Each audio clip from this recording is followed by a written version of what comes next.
Today, Educationally Speaking looks at the issue of the Deferred Action for Childhood Arrivals, or DACA.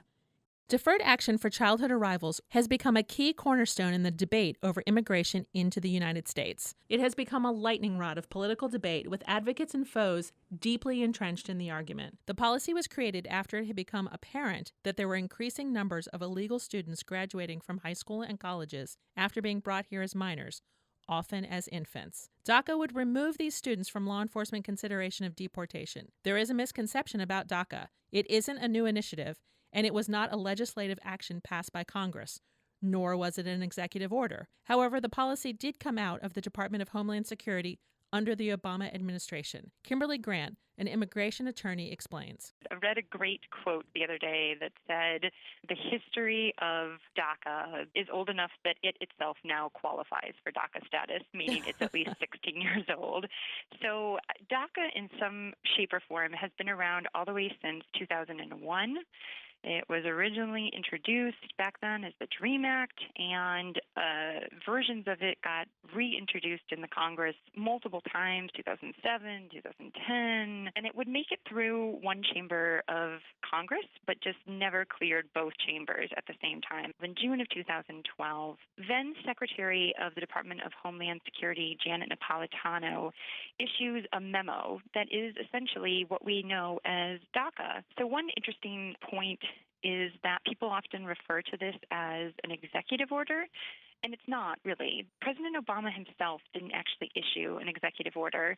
It's an executive action. It's not really an executive order because he doesn't actually issue anything. It's Janet Napolitano, the Secretary of Homeland Security, who issues it. DACA reemerged into the national debate in 2012 when the Department of Homeland Security created its own directive on deportation and work eligibility. Secretary Napolitano issues this memo in June of 2012 to tell the agencies within the Department of Homeland Security who to prioritize for removal, or who, in this case, not to prioritize. And making those kinds of judgment calls is often referred to as prosecutorial discretion. So Secretary Napolitano states in this memo that if individuals meet a set of criteria and pass a background check, then they should be eligible for deferred action for childhood arrivals, and also that they are eligible for a work document. The requirements for eligibility in DACA are numerous, with three critical factors being age, criminal record, and schooling.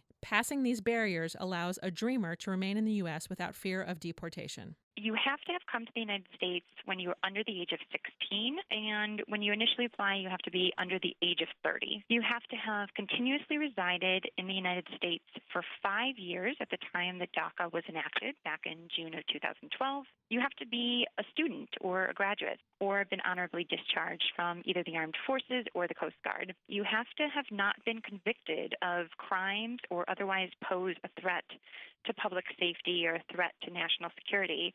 And every DACA applicant must pass a background check where the Department of Homeland Security runs you through a whole database of different things to see if there's anything that comes back. So these are generally people who really don't have any kind of, significant criminal record, or else they wouldn't qualify for DACA.